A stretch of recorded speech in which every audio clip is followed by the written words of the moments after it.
Here we go, Quest 6, level 5, you're almost there. You've finished reading the book by now, and the natural thing to do after you finish reading a book is write a book review. You are actually going to write 3 of them for 3 different media in 3 different lengths. Now, you don't have to really post these things, although you are welcome to if you want, because one of them is a review on Twitter.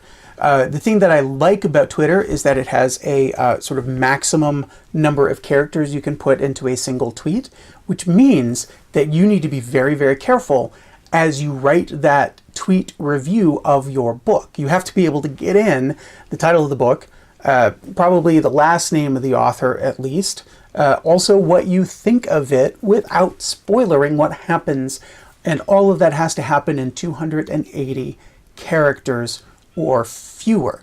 Now, if you have a real Twitter account, you're welcome to put a real review of the book on the Twitter and tag at @BullOxRules. That's me. You are not required to do that. There's no punishment for doing that. You can just type 280 characters in your Google Doc, or handwrite 280. That's fine, and you can do fewer than 200. Don't feel like you have to use all 280 of the characters if you don't need them. Your second review is for the website Goodreads, goodreads.com. It's a real place. You can go and you can make a real account and you can post a real review of the book that you have finished reading. Goodreads asks you to give it a certain number of stars and then to write a review. Most of those reviews are just a few hundred words, a couple of paragraphs. So you get more space to say what you want to say about the book in your review for Goodreads. So that's part B of this level. And part C is your third review. This is the longest and the most complex. So you're going to want to actually take a little bit of time and really think about this one. And it's based on, you're going to write a review as if it were to be published in the New York Review of Books. The New York Review of Books is like the LeBron James of book review sites and sources. There is nobody in the world who doesn't want their book to be reviewed in the New York Times or the New York Review of Books, because the New York Review of Books is the place to get your book reviewed. Everybody wants, that's the holy grail for an author, is the New York Review of Books. But what happens in the New York Review of Books is that it isn't just somebody sitting down and saying, I read this book and it was pretty good and you should read it too. No, that's what Goodreads is for, okay? That's what Twitter is for.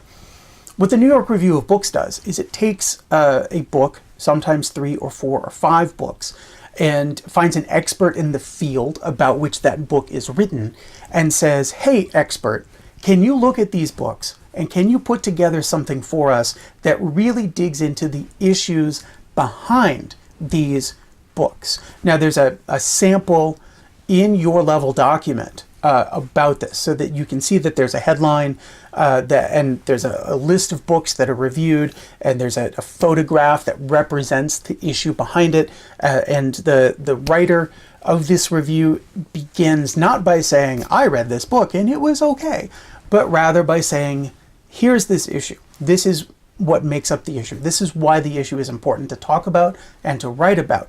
And then as part of that article on the issue, talks about how each one of the books she's reviewing fits into that issue. Now, obviously, you're only reviewing one book for your New York Review of Books review, and that's fine. But I still want you to think about what is the bigger societal, cultural issue that is raised by this book.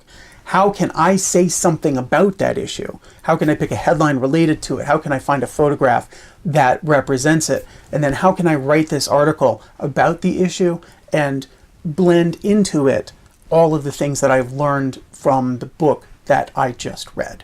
Now, that seems like a lot. It really does. But your Twitter review and your Goodreads review, that should take you 1 class period or less. The 3 or 4 or 5 more class periods that you need to complete this level, that's where you should be spending the time on the issue that is raised by the book and how this book fits into that larger picture of the societal or cultural issue. Now, I didn't stop and talk about the rubric. You can look at that yourself.